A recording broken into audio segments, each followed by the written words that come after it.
Kinwat today न्यूजमध्ये आपले हार्दिक स्वागत। आपण पाहत आहात किनवट टुडे न्यूज। मार्क्सवादी कम्युनिस्ट पक्षाचा चरोटी ते पालघर 50,000 लोकांच्या अतिभव्य मोर्चाची सुरुवात। मागण्या पूर्ण होईपर्यंत अनिश्चित काळासाठी पालघरमध्ये धरणे आंदोलनाचा निर्धार। 19 जानेवारी 2026। आज मार्क्सवादी कम्युनिस्ट पक्षाने आज पालघर जिल्ह्यातील सर्व तालुक्यांमधून आलेल्या सुमारे 50,000 लोकांचा एक अतिभव्य पायी मोर्चा काढला। हा मोर्चा डहाणू तालुक्यातील चरोटी येथून सुरू झाला असून रात्री मनोर येथे मुक्काम करेल आणि उद्या पालघर जिल्हाधिकारी कार्यालयाकडे कूच करेल। जोपर्यंत सरकारच्या वतीने निश्चित कालमर्यादेसह लेखी स्वरूपात आपल्या ज्वलंत आणि प्रलंबित मागण्या मान्य केल्या जात नाहीत, तोपर्यंत हा प्रचंड जनसमुदाय पालघर जिल्हाधिकारी कार्यालयासमोर अनिश्चित काळासाठी धरणे आंदोलन करणार आहे। अखिल भारतीय किसान सभा AIKS, centre of Indian trade unions C2, Akhil Bharatiya जनवादी महिला संघटना EDWA, democratic youth federation of India DYFI, students federation of India SFI आणि आदिवासी अधिकार राष्ट्रीय मंच AARM यांसारख्या संघटनाही मोठ्या संख्येने सामील झाल्या आहेत।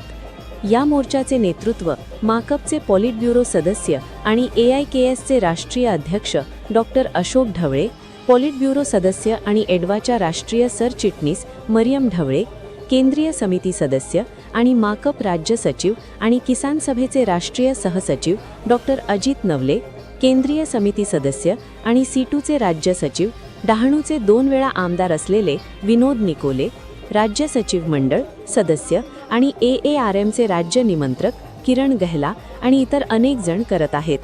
उद्या CPMचे पॉलिट ब्युरो सदस्य आणि अखिल भारतीय किसान सभेचे राष्ट्रीय सहसचिव विजू कृष्णन हे देखील या मोर्चात सामील होतील।